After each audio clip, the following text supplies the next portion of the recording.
Bonjour tout le monde et bienvenue dans ce nouveau numéro de Moment Canapé, l'émission qui vous fera passer un bon moment, je l'espère. Chaque mois, je reçois une personnalité du secteur pour parler de son parcours et de ses projets. Une émission pour discuter. Bienvenue dans Moment Canapé. Et dans cette émission aujourd'hui, je reçois une star locale, que dis-je, internationale. Yann Schrub est avec moi sur ce canapé. Bonjour. Bonjour. Comment tu vas ? Ça va très bien, très bien. Un petit peu fatigué, mais très bien. Un petit peu Le moral est très bon. Super, t'es bien installé, ça va ? Super bien. Parfait. Comme dans mon canapé à moi, donc très bien. Ouais, c'est le but. Alors pour celles et ceux qui ne te connaissent pas, Yann, ça m'étonnerait quand même, tu es un athlète de haut niveau, licencié à l'ASSA de Sarreguemines. Ton palmarès sportif est long comme le bras. Tu es étudiant en médecine et tu vises les JO de 2024. Rien que ça. Alors ma première question, Yann, es-tu humain ? Je crois. À partir du moment où on se sent faible, oui, parce que du coup, forcément, il y a des moments où on se sent moins bien. Mais après, voilà, c'est qu'une question d'organisation et je pense que je suis loin d'être un personnage isolé dans ce cas-là, ouais. T'arrives à te reposer quand même parfois Oui, j'arrive vraiment à me reposer. Après, c'est vrai que quand il y a beaucoup de choses qui arrivent en même temps, c'est peut-être plus le sommeil qui est impacté parce que déjà, j'ai du mal à dormir de base. Et puis voilà, c'est plutôt ça. Mais effectivement, le temps maintenant, depuis quelques mois, j'ai vraiment ce temps-là pour me reposer, ouais. Oui, justement, on en reparlera un peu plus tard. Alors, pour donner quelques exemples de tes exploits, donc récemment, tu t'es illustré au Cross Danut en Belgique, où tu as terminé premier de la course. En décembre, avec l'équipe de France, vous avez remporté la première place du championnat d'Europe de cross à Turin, en Italie. Actuellement, tu vises la qualification pour les championnats du monde de Budapest en août prochain. Et tu es le vainqueur indétrônable des 10 km de Sarreguemines, il faut le rappeler. Alors, on a tellement l'habitude de devoir remporter des compétitions, ramener des médailles. Est-ce qu'avant de courir, ou quand tu te prépares, tu ressens une pression supplémentaire vis-à-vis de tes supporters notamment ? Alors, vis-à-vis des supporters, c'est vrai que quand ils sont là, souvent ils font le déplacement très nombreux. À Turin, par exemple, ils étaient là à 25. C'est sûr que ça rajoute une pression supplémentaire, mais moi, de base, je me mets déjà énormément de pression. Et c'est vrai que ça m'aide énormément à perfer parce que je ne suis pas quelqu'un qui va très vite à l'entraînement, mais par contre, quand je rentre en compétition, effectivement, c'est là où il faut se transcender. Et c'est grâce au stress que j'arrive justement à faire ça. Donc oui, moi, j'ai de la chance d'avoir ce bon stress-là. D'autres ne l'ont pas forcément. Et c'est effectivement d'autant mieux quand il y a des personnes de mon entourage qui viennent me voir parce que quand on est dans le dur, et ça arrive vraiment très fréquemment en course, déjà même à mi-course, souvent je suis dans le dur, c'est vrai que ça donne un petit peu d'aile pour se surpasser. Ouais. Ouais, donc c'est un bon stress qui te booste, quoi. C'est ça, c'est un bon stress. Après, c'est vrai que plus les années avancent et plus effectivement mon fan club entre guillemets augmente. Et c'est vrai qu'il y a mes parents et maintenant il y a toute ma famille qui vient, tous mes copains. Donc c'est vraiment bien. Et ce qui est très important aussi, c'est quand on travaille dur pour un objectif, c'est de pouvoir profiter après l'objectif, surtout quand tu l'as réussi. Et quand on profite avec les amis, avec les proches, c'est d'autant mieux. Ouais. Super. Tu es beaucoup suivi par les médias aussi, notamment nous, Mosaïque Cristal, le Républicain Lorrain aussi, mais aussi par France Télévisions et les médias du monde entier quand il y a des compétitions à l'étranger. C'est une pression aussi supplémentaire parce que tu as toujours l'air au top en fait. Hier, je discutais avec un collègue et puis je disais c'est un peu le Thomas Pesquet, quoi.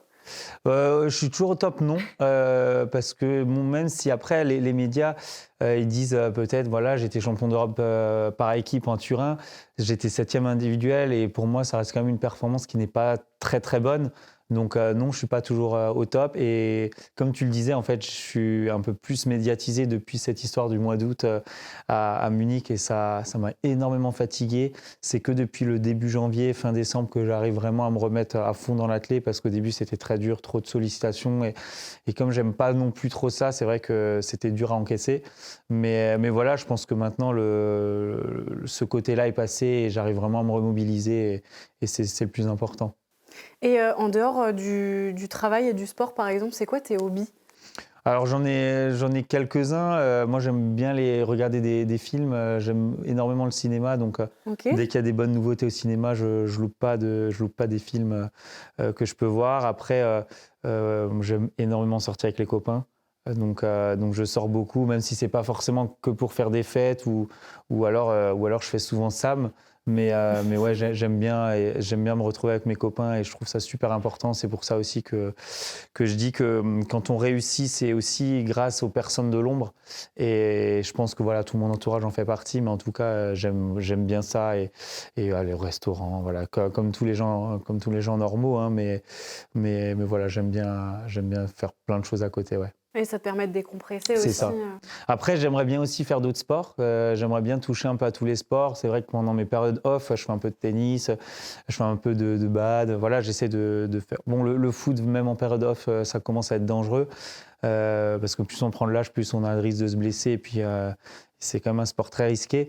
Mais sinon, c'est vrai que malheureusement, quand on fait du sport de haut niveau, on ne prend pas beaucoup de risques. Skier, j'aimais bien skier aussi à l'époque, faire du snow, etc. Et là, je peux plus forcément, même s'il y a des copains qui partent que 2 jours. Je pourrais très bien me dire, 2 jours, ça fait rien. Mais c'est au risque en fait de me faire des croisés, voilà, de faire une mauvaise chute. Donc c'est un peu le côté négatif, c'est de devoir faire des sacrifices, voilà, moins de fêtes, moins de choses qu'on aimerait faire. Mais après, j'ai toute la vie pour faire ça derrière. Donc je préfère vraiment me focaliser sur mes objectifs, quoi. D'accord. Bon, dans cette émission, on va parler sport, mais pas que, hein, évidemment. Moi, j'ai envie d'en savoir un peu plus sur toi. Derrière les médailles et les caméras, c'est qui, Yann Schrub? Est-ce que tu peux nous parler de ton enfance? Comment est-ce que tout ça a commencé? Est-ce que tu étais destiné à faire de l'athlétisme? Alors destiné, je pense pas parce que déjà mes parents n'en pratiquaient pas. C'est vrai que je viens pas d'une famille vraiment sportive à la base. Quand je regarde mes copains, souvent le père était champion, il était champion de France, champion d'Europe, etc. Il y en a beaucoup dans ce cas-là et moi c'est pas du tout le cas. Moi j'étais longtemps, 10-15 ans, j'étais licencié au foot à Arronne. Qui est après devenu l'Alliance, mais toujours au club d'Arronne au foot. J'ai toujours aimé ça et en fait après j'ai été détecté au collège, donc j'étais fort mais pas non plus ultra fort, c'est-à-dire que même au cross du collège, je finissais peut-être premier mais de très près par rapport aux autres. Et après au bout d'un moment, voilà, j'ai été détecté parce qu'il y avait les cross UNSS et il fallait faire un choix parce qu'arrivé au lycée, il y a le bac qui se profilait. Et j'ai arrêté le foot à contre-cœur parce qu'il y a tous les copains que j'ai encore actuellement, hein, tous les copains qui faisaient du foot. Et donc, j'ai dû dire au revoir à mes copains et au foot pour faire de l'athlé. Et c'était un choix qui était très dur parce que quand on est jeune, même quand on veut faire un métier, prendre des choix, faire des choix à 16 ans, c'est compliqué. D'autant plus que c'était vraiment un loisir à la base. Et voilà. Et donc, je pense qu'aujourd'hui, j'ai fait le bon choix. En tout cas, j'espère que j'ai fait le bon choix. Je verrai ça dans 1 an ou dans 2 ans. Mais en tout cas, voilà, pour le moment, je regrette rien. Ouais, justement. Alors, quand tu regardes ton parcours maintenant, est-ce que tu changerais quelque chose? On peut toujours changer des petites choses. Je pense qu'il n'y a rien qui a été, enfin, rien n'est parfait. Maintenant, dans ma globalité, dans la globalité des choses, non, je changerai rien. Parce que j'ai fait du foot, j'ai vraiment aimé ça. L'athlé, quand on est jeune, c'est très compliqué parce qu'on dit souvent on joue au handball, on joue au football, mais on joue pas à l'athlé. En fait, c'est un sport qui est très dur. Quand on est jeune, quand on a 14-15 ans, s'entraîner dur dans le froid, -10, parce qu'à l'époque, il faisait des -10, je me rappelle très bien, avec la neige. Et on se dit, les copains sont en train de jouer au futsal, et puis moi, je suis en train de courir autour de la piste. C'est très dur quand on est jeune. Et donc, du coup, voilà, moi, je pense que je ne changerai rien. Je suis très bien comme ça. Et là, je vis vraiment des choses extraordinaires. Je pense qu'il y a énormément de monde qui aimerait être à ma place, à vivre des victoires comme j'ai pu le faire. Munich, je pense que pour rien au monde, j'échangerais ça, même contre des gros billets, j'échangerais jamais cette expérience-là parce que l'expérience humaine reste au-delà, reste pour moi le plus important. Et voilà, je suis vraiment, vraiment content d'avoir pu vivre des moments comme ça. Il y en a plein d'autres, mais là, si je devais en retenir une, c'est Munich, mais il y en a plein d'autres. Et donc voilà, non, j'échangerais rien. Et bon là, tu t'as pris un peu de recul sur la situation, mais est-ce que tu as eu des moments de doute à un moment donné dans ta carrière? Toujours. En fait, comme dès la seconde, en fait, on va dire à partir du moment où j'ai fait en fait ce choix, peut-être un petit peu après le choix foot athlé, Je savais plus ou moins que je voulais faire médecine parce que mon frère était passé devant, il a 3 ans de plus. Et à partir de là, je me suis dit, bon, bah allez, il reste la première et la terminale pour courir. Et puis après, j'arrêterai la course à pied pour me consacrer à mes études. Et effectivement, en première année, j'ai quasi arrêté. Je faisais des entraînements vraiment plaisir, des footings. Donc j'ai vraiment bien régressé. Et j'ai eu la chance d'avoir l'année du premier coup pour pouvoir reprendre l'athlé derrière. Mais ça restait 4 fois par semaine, 5 fois maximum. Donc c'était pas énorme. C'est Et déjà bien. c'est déjà bien, mais par rapport aux autres, c'est pas énorme. Et en fait, c'est là qu'on a vu avec mes coachs qu'il n'y a pas d'entraînement miracle et qu'il n'y a pas forcément un programme qui marche pour tout le monde. Et moi, avec les 4-5, je m'en sortais vraiment bien. Et c'est là où vraiment je me suis dit, bon, bah, pourquoi pas. Mais encore une fois, en 6e année, je me suis dit, bon, bah, je vais arrêter l'athlé quand je vais rentrer en internat parce qu'il y aura les gardes, parce que voilà, ça va être une vie très compliquée à gérer avec Une vraie vie professionnelle. Ouais, en c'est fait, ça, hein. une vraie vie professionnelle où des fois, ben voilà, les gardes aux urgences la nuit, ben, c'est compliqué parce que le lendemain, il faut aller s'entraîner, mais on est tellement cuit qu'on n'y arrive pas. Donc, je pensais à ce moment-là aussi arrêter l'athlé. Et puis finalement, non, ça a toujours continué. Donc oui, j'ai eu beaucoup de moments de doute, surtout les moments en hiver où je me disais pourquoi je fais ça. Si j'arrêtais, ça ne changerait rien à ma vie. Je pourrais me consacrer à la médecine, je ne souffrirais pas autant. Et c'est vrai que j'ai rien lâché. En fait, j'ai vraiment rien lâché. À chaque fois, j'allais à l'entraînement, même si j'ai forcément loupé des entraînements dans mon programme. Hein. Mais j'ai continué vraiment de façon assez sérieuse les choses. Et pour le moment, enfin, c'est en train de payer, donc je suis vraiment content. Ouais. Ouais, c'est ça, c'est en train de payer finalement et ça t'a rattrapé, c'était ton destin, quoi. Ben, j'ai tendance à dire oui. Après, c'était mon destin. C'est une phrase un petit peu. Oui, il y a du travail derrière. Ouais, c'est ça, il y a du travail derrière. Mais après, ouais, je pense que l'avantage que j'avais aussi, c'est que je cours avec moins de pression. Parce que même si maintenant, j'ai mis en stand-by, je cours quand même avec moins de pression parce que je sais que j'ai un métier qui est quasi assuré et que quoi qu'il arrive, que j'ai des résultats ou pas de résultats, j'aurai un métier. Alors que mes copains, c'est très dur parce qu'en athlée, tu fais des performances, tu as de l'argent, tu fais pas de performances, tu n'as rien. Donc psychologiquement, c'est très dur et tu appréhendes les courses d'une autre manière. D'accord. Tu m'as un peu devancé parce que c'était une des questions suivantes. Mais donc là, tu es étudiant en médecine au CHR Mestionville, si je dis pas de bêtises. Oui. C'est ça. Et entre ça et l'athlé, donc ça te prenait énormément de temps, ça on l'a compris. Donc en octobre dernier, tu postes un message sur Facebook où tu annonces en fait que tu mets ta carrière en médecine sur pause. J'allais te poser cette question, est-ce que ça a été dur pour toi de prendre cette décision ? Ouais, oui, bah, ça a été dur. Alors, je suis un étudiant en fait je dépends de la faculté de Nancy en fait. Hein. Et après, je fais des stages dans toute la Lorraine. Donc, j'ai fait des stages à Nancy, à Metz, à Sarreguemines, etc. Donc, ça a varié. Et puis, j'y pensais dans un coin de ma tête depuis quelques années de faire un break en fait dans mes études pour me consacrer au jeu. Mais j'avais pas le niveau parce que pour aller au jeu, c'est très compliqué. Il y a que 27 places sur 10 000. Il y a les Africains qui prennent énormément de places, qui prennent au moins la moitié. Donc, c'est très compliqué de se qualifier. Et à l'époque, il y a un an en arrière, je ne pensais pas vraiment avoir le niveau. Donc, prendre autant de risques, c'est très compliqué. Puis surtout, avoir les autorisations, parce que c'est très dur d'avoir des autorisations pour 2 années de césure. Et c'est vrai que cette médaille a un peu tout déclenché. Et encore une fois, c'est une décision les décisions comme ça, je ne les prends jamais seul. J'ai demandé à ma famille, j'ai demandé à mes 2 coachs, j'ai demandé à mes copains. Vraiment, tout le monde m'a dit, mais fonce. T'as soutenu, quoi. Voilà, il n'y a vraiment aucune personne qui m'a dit, là, tu prends beaucoup de risques. Parce que finalement, c'est 2 ans dans une vie. Et ça me fera un break aussi, entre guillemets, médecine, où j'ai, on va dire, galéré pendant 8 ans avec l'athlé et les études. Et c'est vrai que là, ça me fait un petit break où je peux un peu souffler et me concentrer vraiment à l'athlé parce que j'ai quand même pas de retard, mais j'ai encore pas mal de choses à faire pour pouvoir progresser.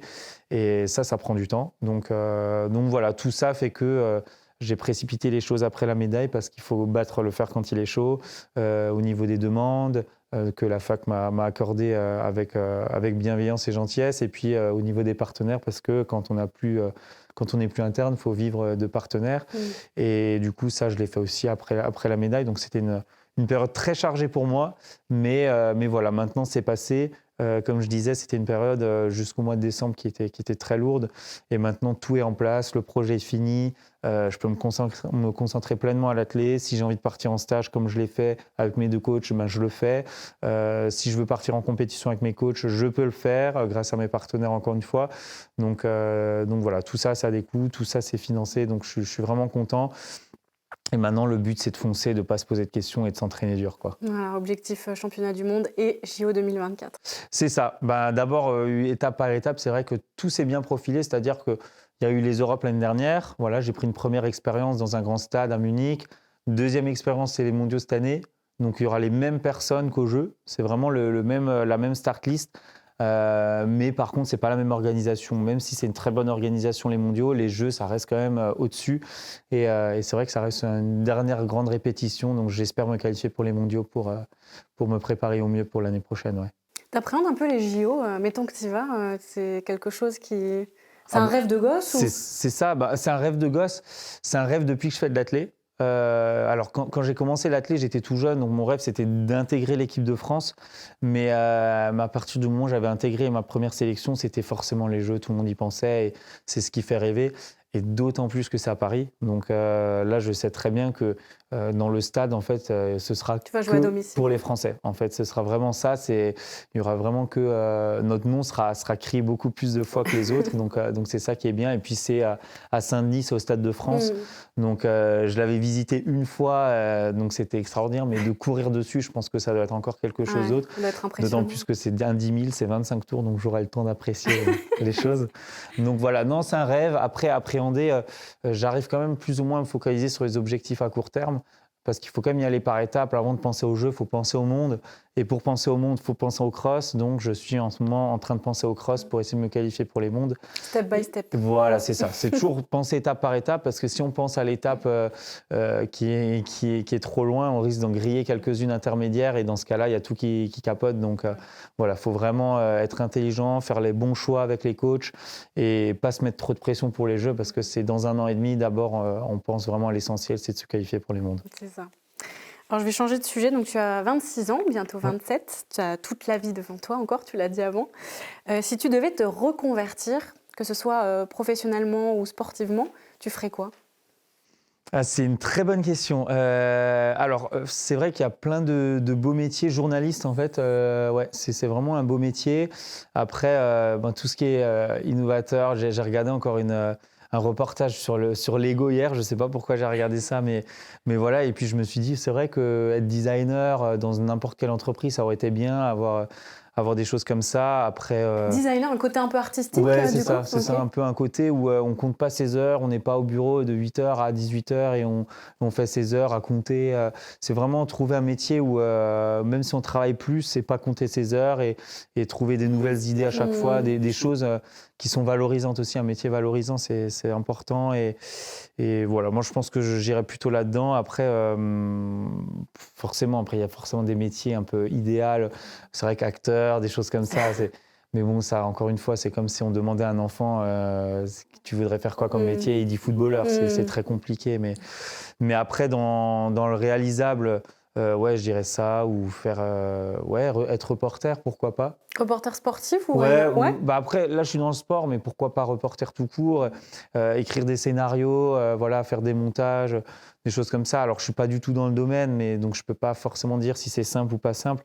Mais quand je vois de plus en plus des gens de mon âge qui font pas ça de leur métier et qui réalisent des très belles vidéos, je me dis c'est vraiment super chouette et ouais, pourquoi pas. Après, la question me prend de court, mais je dirais ça, ouais. Ok, bon, on te proposera un stage, si tu veux, un stage d'observation, comme les troisièmes.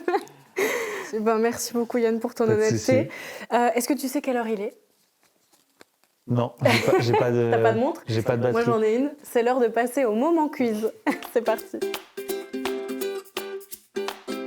Alors, la particularité de Moment Canapé, Yann, c'est qu'en fin d'émission, je propose à mon invité de participer à un petit jeu, à un quiz en l'occurrence, pour tester tes connaissances. Et comme Yann Schrub est synonyme de record, aujourd'hui, je vais te donner des affirmations de records du monde et tu dois me dire s'ils sont vrais ou faux. Ok, tout thème confondu. Hein. Ouais. Donc, certains sont tirés du Guinness Book des records, d'ailleurs. Par exemple, le record du monde du plus grand nez est de 8,8 cm. Est-ce que c'est vrai ou est-ce que c'est faux ? Ça doit être plus. Non, ça doit être vrai. Tu dis vrai ? vrai, c'est vrai. Ouais. Et il est détenu par un Turc qui s'appelle Mehmet Özürek. Donc voilà, c'est ça le principe. T'as compris ? Pas de souci. Ok, alors c'est parti. Affirmation numéro 1. Le record du monde de saut à la perche est de 6,21 m. Vrai ou faux ? Vrai. C'est vrai, c'est le Suédois Armand Duplantis Duplantis, qui a établi ce record en juillet 2022 lors des championnats du monde d'athlétisme à Eugene aux États-Unis. Bravo. Affirmation numéro 2. Le record de longévité de carrière dans la médecine est de 75 ans. Oui, c'est vrai. Tu penses que c'est vrai ? C'est vrai. Je pense que c'est vrai. C'est détenu ouais. par un neurologue qui s'appelle le docteur Howard Tucker. C'est le plus vieux médecin en exercice du monde. Il est né en 1922. Il aura 101 ans cette année. Ils n'ont C'est pas de retraite, abusé. les anciens. Il enseigne encore aujourd'hui à l'hôpital Saint-Vincent-Charity de Cleveland aux États-Unis.